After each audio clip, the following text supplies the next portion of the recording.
6.5%, was it? Is that what the current odds are of the Stanley Cup? Well, and if you look at the round-by-round progression, the Stanley Cup favorite is the Vancouver Canucks. Like, what a time to be alive! Talking you through every goalie controversy, scoring slump, and draft lottery bust, this is the C4 Podcast on CanucksHockeyBlog.com. Here they are, the best starting lineup we could afford under the salary cap. Chris, Matt, Anna, and Adam. Welcome to another episode of the C4 Canucks Hockey Podcast, brought to you by the Full Press Coverage Network and CanucksHockeyBlog.com. I am Chris at Lightforce, joining my co-host virtually, Anna Forsyth at A403. This is our second attempt, and as you can see, it's a little bit rough because I got things in my brain that I'm like, am I going to say this again? Am I going to change it? I don't know. It's just been that kind of night, Anna. You know, it's unpredictable, and sometimes that's what makes hockey great. Maybe it's what makes a podcast great, too, when you can never tell what's going to happen. Exactly. Like, you know, you ever heard of a podcast recording a day prior than they normally do in the intent that nothing will happen between that night and the usual published date of the show? You ever heard of anything like that before? I think that rings a bell. Yeah. In case you missed the cold open Chris had to force into our last episode. Mm-hmm. Yeah, we did get caught out by don't mess with the gods. Don't mess with the hockey gods. So if you record a day early, like Canucks are gonna announce Quinn as captain at 8:30 a.m. on a Monday. It's just gonna happen. It certainly will. In fact, they're gonna do it again because guess what? We're recording this episode Sunday night. You're not listening until Tuesday at the earliest, which means something can happen between now and then for us to then consider, do we drop a cold open or how do we approach this? Shall we guess what it's going to be? Oh, let's see. We got a captain now. Maybe like they'll just show blue seats that were magically installed when no one was looking. Okay. Do you know what my guess is going to be? Is that the Canucks just dropped the golf video with Adam Hadwin and JT Miller, which, I mean, point a gun to my head, that sounds like the most boring video of all time.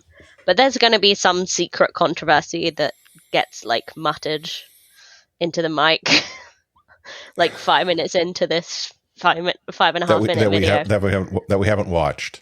Yeah. Got it. Because it's so boring. But there's going to be some controversial line. Didn't Tyler Myers get his bonus as well, like recently? So if that was what was holding up the trade, maybe that gets done now. Like, I mean, we're tempting the gods by giving the hockey gods ideas here, Anna. I mean, you're giving me ideas by the way you said bonus. I was like, what word is he going to go with? Yeah. Bonus. His bonus. His bonus. His large bonus. Big. We're going to talk about the Vancouver Canucks Young Stars tournament. To some respect, it's slowly wrapping up, and I say it's the Canucks Young Stars tournament. I mean, it's a bunch of teams that come together, but it seems the Vancouver Canucks are the team that makes it happen because it's always in Penticton. We're going to talk a little bit about what we expect as training camp looks to open up for the team. We're going to be recording our next episode when the Vancouver Canucks will have kind of completed a preseason game. So obviously that's kind of crazy that we're at that point.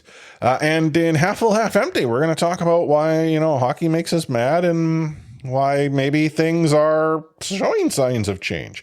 But before we do all of that, going back to that earlier conversation, yes, we're recording on a Sunday night. Yes, this episode will go live on Tuesdays. But before we proceed, understand this. Starting in 2 weeks, our release date will shift from Tuesday to Monday. That means you get C4 1 day earlier and in turn takes you back into the early days of the podcast when I think we actually published our show on Monday. But we'll talk again about that at the end of the show. Until then, let's rewind a bit. So the team has been doing things. I mean, the players, for the most part, were in town. Some of the young kids have since made their way up to Penticton. Lots of, interesting hockey has been played. The Canucks arguably have had some success up the Young Stars tournament. I mean, again, it's pretty much well, I'm not going to say scrimmage because these kids take it seriously. Having been there myself, I've watched some pretty, good hockey happen between relatively equal, combatants, so to speak. But is there anything about the tournament that you've heard that has stood out, or is it just the usual rigmarole where some kids show that they're going to make a tough decision in camp, and others might find a way to get to big camp when otherwise they wouldn't? Right, and I think that's the point of it, isn't it? It's just like you're getting your Abbotsford prospects who want to get the sort of ball rolling on their season, and there's people on the outside looking in that are trying to get that big camp invite that they wouldn't otherwise get. So Canucks played 2 games. They beat Calgary soundly 7-1 with 7 different scorers, which, I think that's fun to see. The Abbotsford kids, kind of who you expect, Artu Ratu, Max Sasson, Ashti Baines, pretty good. Detective Cole McWard, pretty good. But yeah, there's some Aravinson out of Sweden. Plasek, who's kind of been off the map lately, seems to be making some waves, so that's good to hear. He might be someone to look out for, going into Abbotsford, not anywhere beyond that, but someone that was completely off the radar beforehand. I think it's good signs. Nothing's crazy. They this Sunday, today, they lost in a shootout after being 2-0 up to the Jets prospects, but yeah, again, this isn't a huge move the needle. It's more just like the players that we thought were quite good seem to be still quite good. Yeah. I have seen some discussion as to some players maybe making it tough on the coaching staff to ignore a good camp from them and having them make the big club, so to speak. But I don't feel the Vancouver Canucks are in a position where they can actually afford to have a young kid make the opening night roster at this stage. And it depends who you mean, I guess. Like, Akito Hirose has had NHL games, and he's looked pretty good at the end of last season, and he continues to be pretty good. I don't know if you count him amongst the young kid. Well, no, I sort of do, and it's not to suggest that there aren't going to be players who are worthy. And I know the argument is always made. If a player has a camp that dictates that they should make the big club, they will.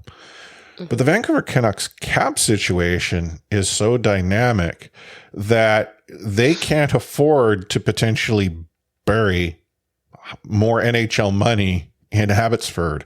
And, what team would go and take a player who might be a jag to them off the Canucks' hands to help them out of a pinch?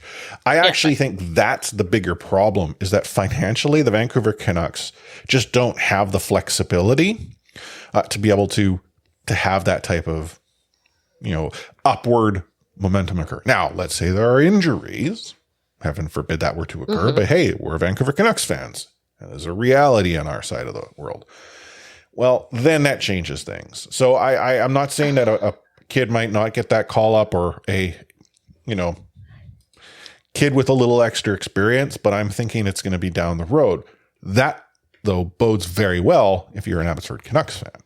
Yeah, and, which I hope our listeners are, and are paying attention to what's down the road, because I think it could be another interesting year. I do love the use of the word dynamic there for Canucks cap situation. It's just like, that's a nice way to describe it. Dynamic. Yeah, it's so exciting. Like, so many opportunities there. Very, very dynamic. The other thing that's, happening with the Vancouver Canucks is that, and it is somewhat related to the cap, is that players who they've acquired some cap relief from are showing signs of returning. Yeah, so we didn't actually talk about this last week. I did forget to mention it, but Tanner Pearson's skating. He's not just skating, he's playing. Like, he has a stick in his hand.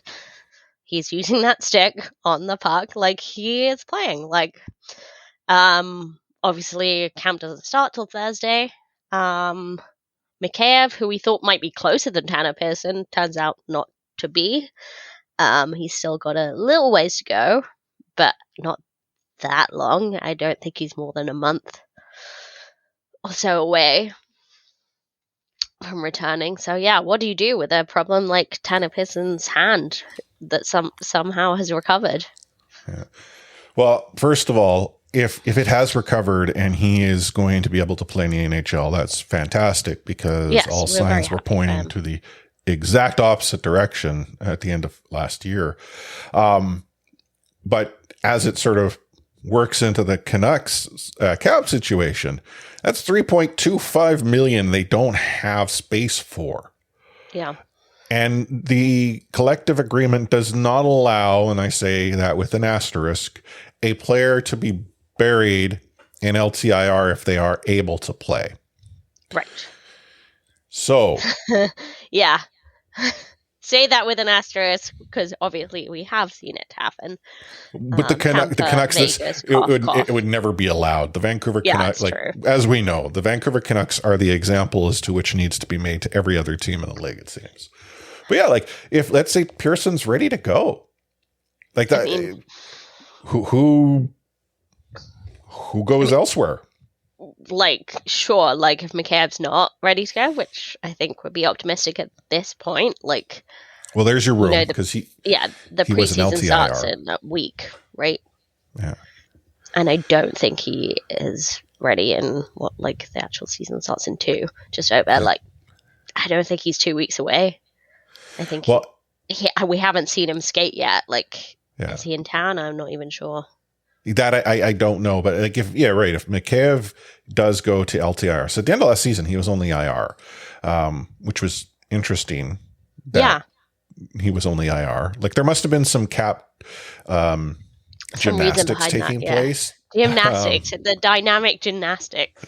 Well, the idea is that you want to have yourself, when you're activating LTIR, to be at the top, because LTIR is useless to you if you're not needing to exceed.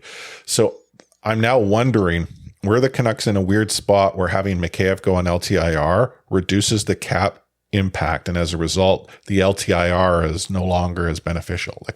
That might have been it. So maybe that's sort of now how they make that work in the, what we were told going to be short term. Mikheyev got the surgery at that point in the season because they decided it's done this year. We want him back for camp next year. Yeah. Anyhow. Yeah, I don't know, because you would think that everyone else is healthy and good to go. I mean, we've seen most people on the ice even. I think Ian Cole was one of the last few people to get to town and on the ice, but he is now there. So, apart from Tucker Pullman, obviously, sadly. But that continues to be. It does, what it is. And with Tucker Pullman, though, specifically as we compare him to Pearson, they're both on LTR. So Pearson's return, Pullman doesn't give you flexibility in his deal. Yeah, it does not. Tyler Myler is getting traded on Monday.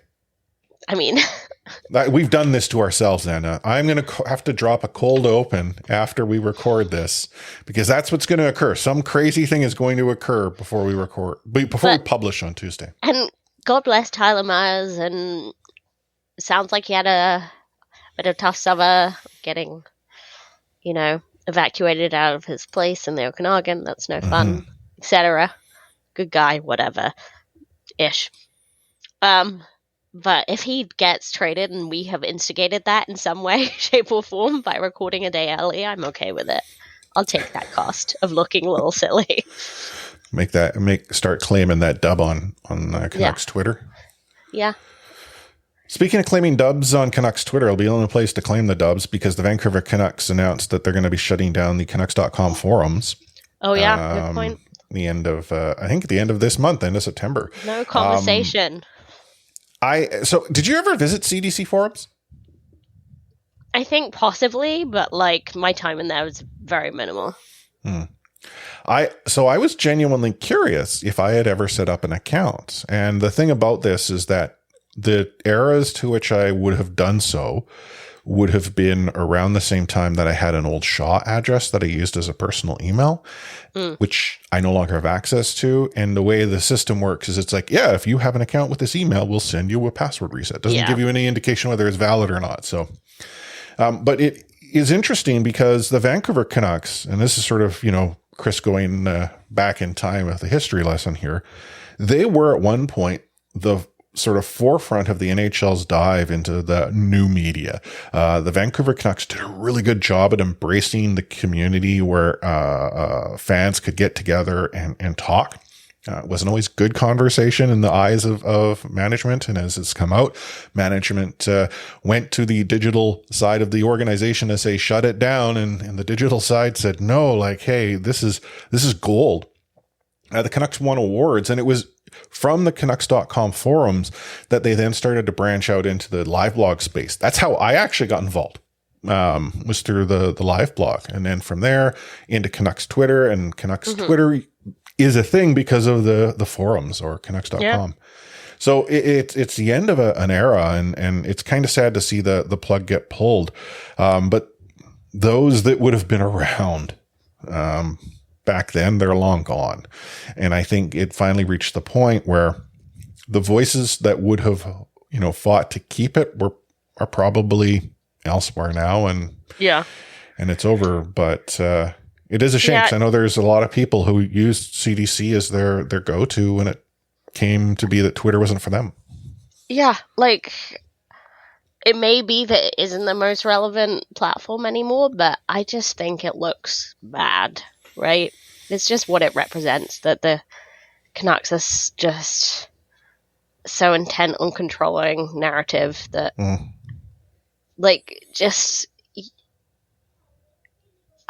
just think apathy is the worst thing. That's the enemy.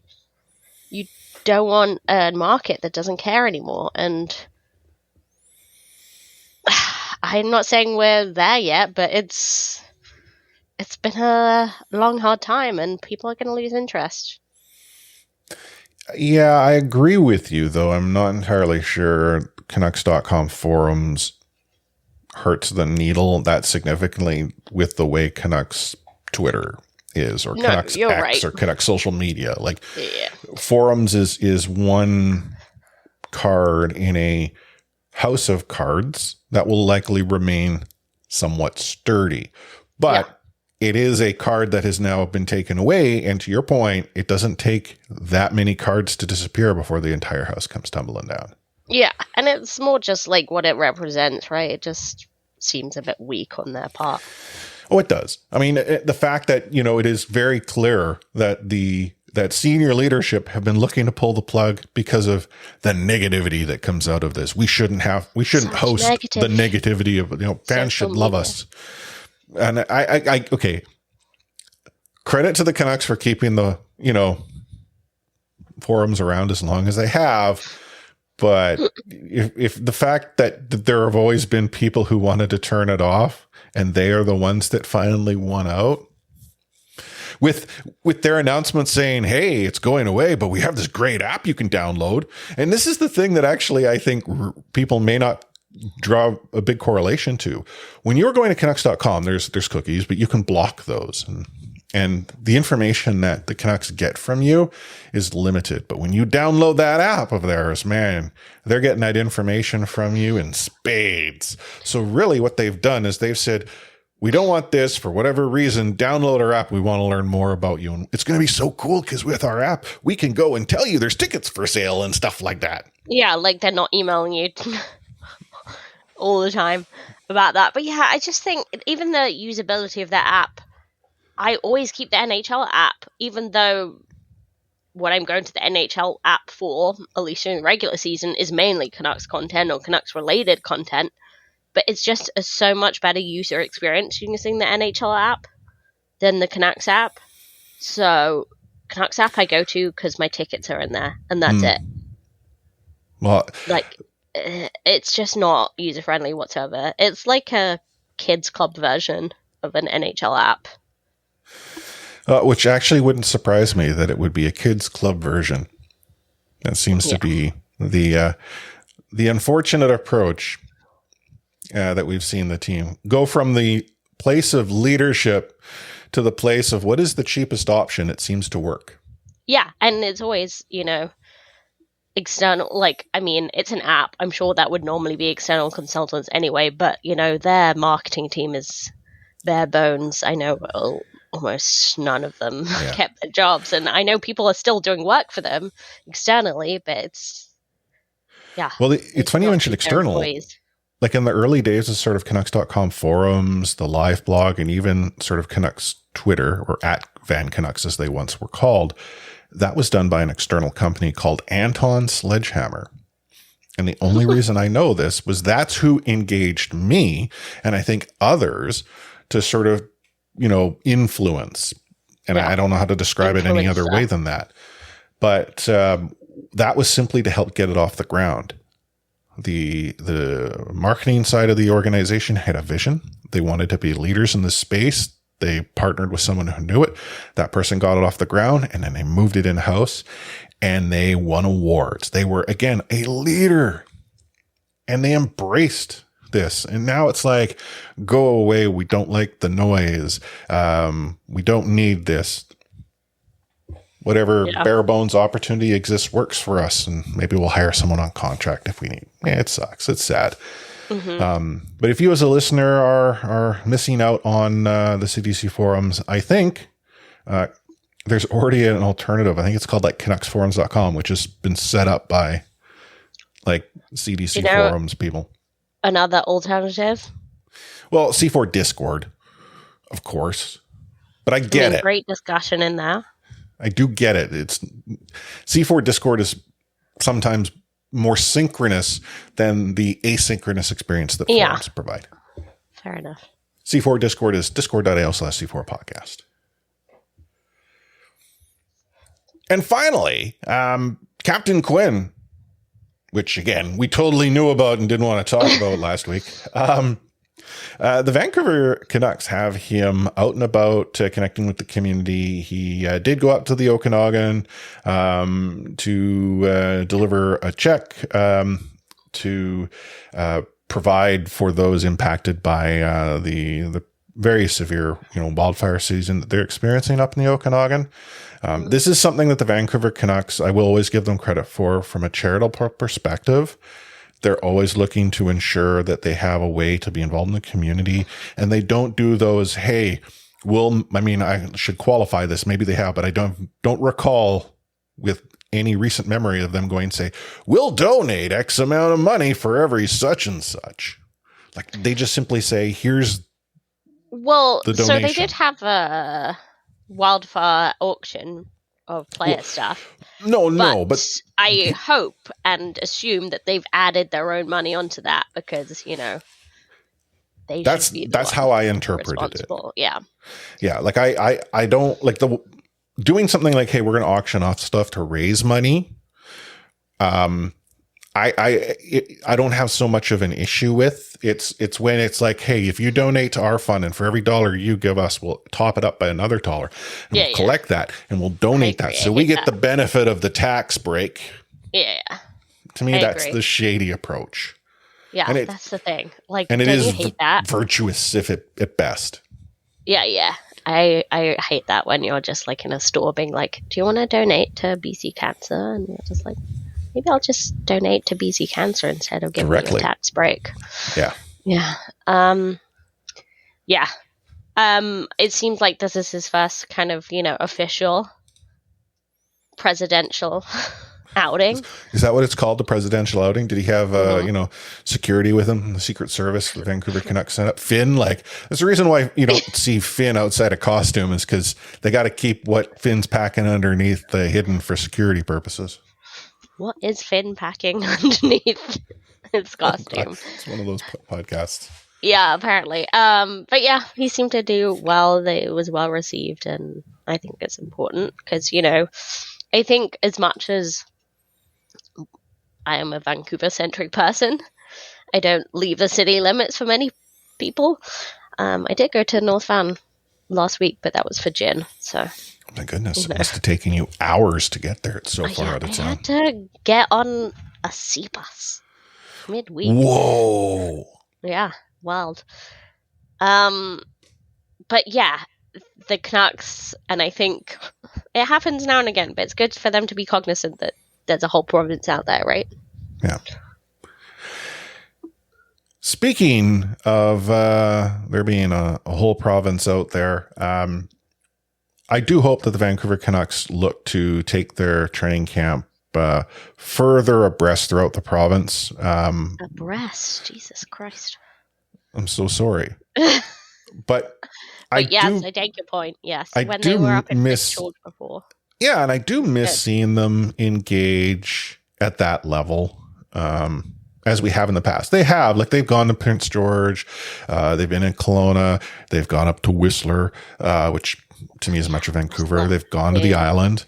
There are so many other areas that they could go and engage with more frequently, and that is something I kind of wish they would do more of. But I mean, so they are in Victoria for training camp this year, but yeah. But there are other places. There are other places, and Victoria and Whistler seem to be the only place that exists on their radar currently. So yes, I would like them to re-engage with other places. Yeah.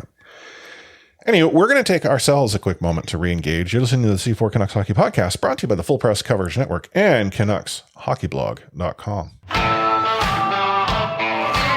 Take hitting out of the game. You can't hit anymore, so don't do it. The unsportsmanlike conduct, I want to get an explanation on that. No kidding. Because how do you get suspended for unsportsmanlike conduct? Plus interference. There's no interference there. He had the puck.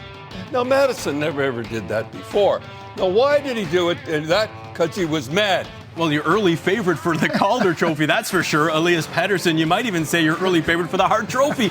Just to get back to your question, Elias is going to play plenty. He didn't play. He's going to get a lot of power play time. And, yeah, I'm concerned about our offense. We lost 200-point players, and we've got to find a way to score. What happens in Columbus doesn't stay in Columbus. Fair to say? Yep. Yep.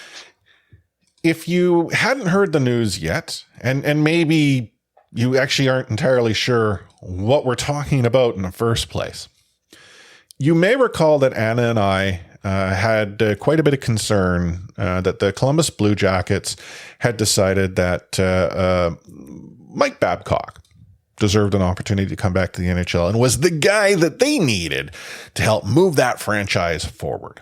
Now, Mike Babcock was not coaching in the NHL for a very important reason. Not a good dude. Got caught doing bad things.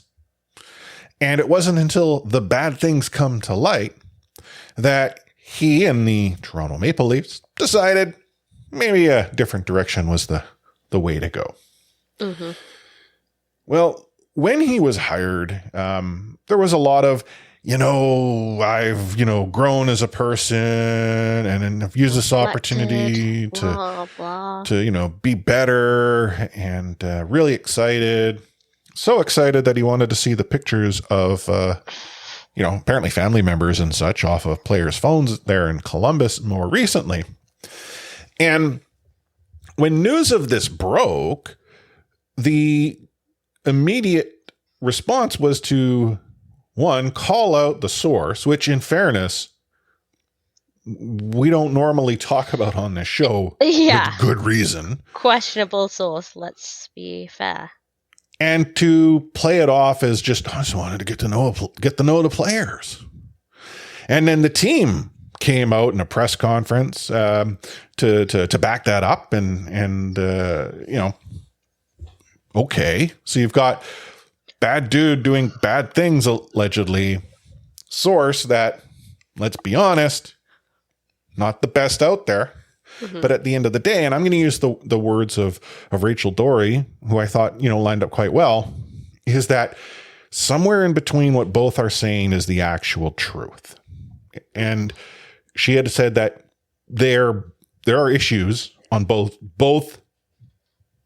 and I don't want to say both sides because then it's the both sidesism. Yeah. But the point is like, just because they say it doesn't make it, provide truth. There is some problems over here, but maybe they got this one right. Over here, they're saying, that's not at all what happened. again, dude's got some issues, but captains come out and say, yeah, and I thought it was a good way to get to know. But what was interesting about this is that both the league and the NHLPA still decided to scratch the surface a bit, head into Columbus to see what's what and talk to more than just those parties that had been put out in front of a microphone. And lo and behold, it comes to light that while Mike Babcock may have thought that it was perfectly fine to go and, ask players to show them the pictures on their phones, that doing so in a position of power and in such a way that a player were to perceive that, one, they have no choice, and two, from the sounds of things, it wasn't like, hey, me going out, hey, Anna, tell me something. No, you tell me. And I'm like, oh, hey, do you got any pictures of your, cat? Can you show me? Which I'm happy to show. Right? Which anyone knows. In any genuine relationship, that might occur. No. He outright said, hey, Anna, can I see your phone? I want to get to know you better by looking at the pictures on it. Yeah. And give me 10 minutes because this isn't a brief scan. Yeah. And to be fair to Rachel Dory, by the way, really don't want to make this about her in any way, but she said mea culpa on the situation, and I 100% get it. I don't want to be siding with that podcast at all. I don't want to be sticking up for them, but I'm just no smoke without a fire. This came from someone, and we have said this so many times, Chris. Believe when people tell you who they are, believe them the first time. It's Mike Babcock. He wasn't this. The people that get second chances in this league, it's unreal. And especially in Columbus, I don't think Torts at all is on the same level, but he showed us who he was the first time. He's an old school guy. That's his coaching style is his coaching style. So I don't know why you're thinking he's gonna magically be a different person. He's not. He is what he is. I'm not comparing them because what Mike Babcock did was a gross invasion of privacy, but I'm not a big Torts fan, as I imagine a lot of our listeners are not either. But I just think it's wild. And I do wonder, I saw a quote tonight from Alan Walsh, the new NHLPA head. Does this happen under previous leadership? Does this investigation happen under Don? I don't know. Yeah, that actually is a very good question, because you had an old school sports labor leader with an old school hockey culture. Not really a good combination there. And we have seen proof that the NHLPA's take on some very serious issues has been backwards to the nth degree. So to suggest that, would the, response from Mike Babcock and the team be sufficient? Yeah. The player in the that was apparently doing this was perfectly fine. So A-OK on our books, without actually just the modicum of calling picking up the phone and calling a few others. Is everyone in agreement? Right? That's the part that blows my mind. It's okay. The one person says it's okay, therefore there's no issue throughout. And the fact that that's just the automatic response, just be no, back up the coach. Just that's the automatic response before even asking the questions. And I hope, we've already learned this lesson about hockey culture, but maybe from some other people's perspective, that this is what has taken them to learn the lesson of, sometimes coaches have a lot of power, especially old school hockey coaches who've been around a while. Mm-hmm. And if a young player isn't, given that safe space, they might not speak up to anything that's going on. No. But the one positive I take out of this is that some of these younger players chose to speak up. And the more that do will create a clearing for others to follow suit. Like, the only way for change to occur is that initial spark, which then you have a few other sparks, and then you have some embers, and it just takes off from there. I feel that it's possible that we're now seeing not necessarily a tipping point, because I don't think we're anywhere near that, but the impetus for some others to maybe be more confident in speaking up, potentially connecting with the union to say, hey, this is what's happening. Like, I know they'll still go to those that they trust in this particular scenario. A couple of ex-players that happen to have a show. Okay, if that's how change happens, I can't be too upset. Hopefully some change happens there too. But, you know, is this where we start to see hockey culture come to the modern era? Yeah, I don't know. Like, I see on Twitter right now, a lot of people are calling out Pierre LeBrun's article, you know, his puff piece from, like, after Mike Babcock got fired from the Leafs. So I'll be curious to see how far that conversation goes. But yeah, just like, it shouldn't be this hard to just be like, we shouldn't have to be like, question things, question what you were told about somebody. Like, he got fired for abusing his players, but maybe it is. And that's, like, we've talked about the sort of team first culture that hockey has, and how damaging it can be by, like, suppressing individual sort of power in favor of the sort of hierarchy. But hopefully this kind of empowers individuals. I think we're so far from going the wrong way. You know, you've got in football, there's a team like Chelsea where the players have pushed out several coaches, and that kind of was a point where you could argue that the players had too much power. But I think we're a long way from that in hockey, so for the most part. Well, I mean, if the players had too much power, he would have not lasted very long in Toronto. In fact, he may have been done in Detroit even sooner. I mean, the stories that had already come out, like, this is nothing new. The stories had already come out before any of this, and how he treated players was unbelievable. Friend of the show, Frankie Corrado, was talking about the situation at length. And here's a guy who, like, this is a complaint that those who seem to think Babcock's getting the short end of a deal here, but you and I aren't in the locker room. But yeah. Frankie was. And then there goes, oh, it's just a disgruntled player. It's interesting that the disgruntled player who happens to have the seat in the room, somehow you can say disgruntled player, and like, I mean, look at how the difference between how Frankie talks about, like, his time in Vancouver and, like, talking about, like, dealing with Babcock in Toronto, because he has a hell of a lot of, you know, reasons to be disgruntled about what happened in Vancouver, but he doesn't say that. And, like, he's kind of said as much on our podcast, so honestly, we have the scoop.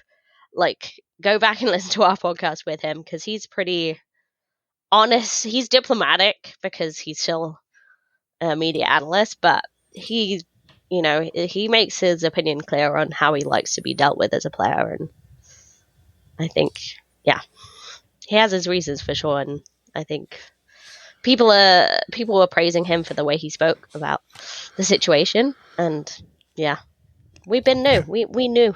That's, yeah. I mean, you're right. Go back and listen to that episode with Frankie where he's talking about that. I mean, you mentioned Tortorella earlier. Yeah. Frankie actually said Tortorella got problems. Yeah. But he's no Mike Babcock.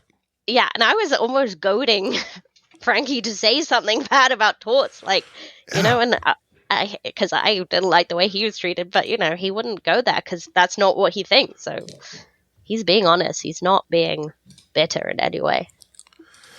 So, with all this said and done, What are your takes on Kekalainen also needing to have a reckoning at this point, having been the GM to hire the guy and to allow this to occur under his watch? Because there are many out there that suggest he should be gone too. Yeah, I mean, I think it's a very bad look. I think this is the moment to speak up and say, we were wrong. We made the wrong choice here, and we should have been more vocal in backing our players. So I think this time will be critical as to what kind of environment they're building, because, they've made some questionable choices. Like, we've talked about, trades they made and whatever. And that's, one thing, but like, I would say from my perspective, I think once they hired Babcock, they made their choice and they kind of showed what kind of people they were, that they were willing to look beyond what he had been, found guilty of doing. So my perspective personally is that, yeah, it's a toxic environment. They should go. But as far as the wider hockey culture, I think it would be really beneficial for them to be vocal about their part in this and say, we were wrong. Which he totally will do when he reappears from wherever it is he is hiding. For a guy who is quick to be out there backing his coach at a presser the day that this news broke, he has where you at incognito beyond his name attached to an announcement the team released. And I can't believe I'm saying this. Maybe it's the weekend and he's waiting to talk about it first thing on Monday. Okay, well, we'll talk about that next week. Should I hold my breath, Anna?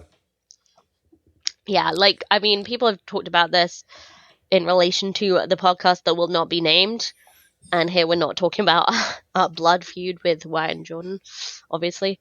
But yes, the true evil podcast that actually did some good in uncovering this story and being persistent about it, saying they could have backed off and said, you know what, we have our story, they have theirs. But no, they were like, this story didn't come from nowhere, we got receipts. And I know that, a leopard doesn't change his spots. I think we've said this before. Believe people when they tell you who they are the first time. Mm-hmm. So I don't expect this podcast to suddenly become this beacon of good. But if they can continue the conversation about toxicity in hockey culture, well, then that'll be something. Yeah. One sort of final note in this whole situation. Pascal Vincent, who's been hired as the new head coach, the Columbus Blue Jackets, and was apparently interviewed for this position before Mike Babcock got it. His take on how to operate the bench is complete contrast to the gentleman he is replacing.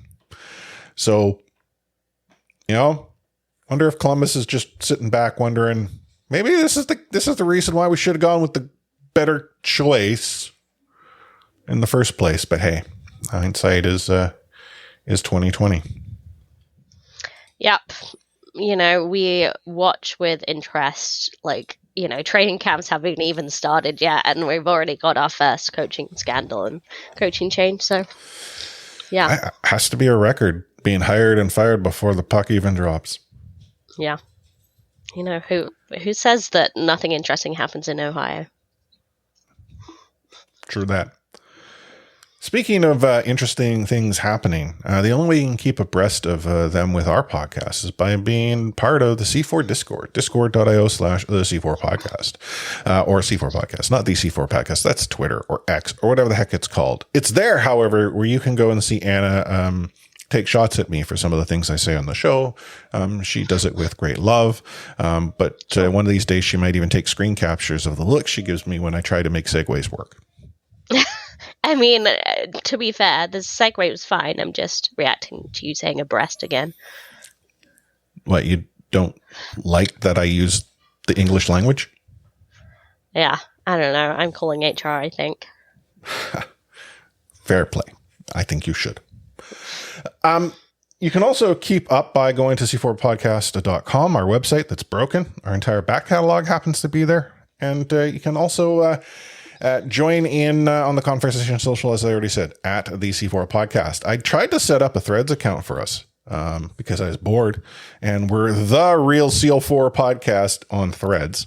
The real C4 Podcast, because C4 Podcast and the C4 Podcast were both taken.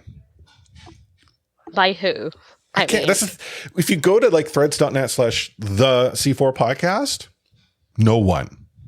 Part of me wonders if it's us, but then the way Meta has it set up is it wouldn't let us take it. I don't know, but we're not the C4 Podcast on Facebook. We're facebook.com/C4 Podcast.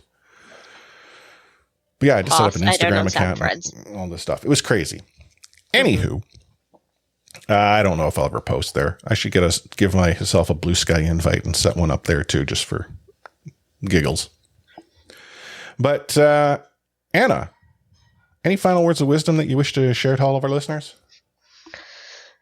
I guess I'm just gonna take the win for hockey culture and the blow to Mike Babcock, however it happened, all the mess it's created along the way. I'm going to take the win. I'm going to say something entirely different. I'm going to remind everyone school is back. Please drive smart and safe around schools, parks, and the like. Having walked Baby Force to school to see the number of people who believe that they get a gold medal by getting down that small stretch near the school as fast as possible is unbelievable. Be smart about yourself on the road. And I mean, that should be genuinely everywhere, but yeah, especially around if a certain street in Vancouver is closed for a car-free day, that does not give you license to drive around the surrounding streets like a lunatic. That's not the point of car-free day, but yeah.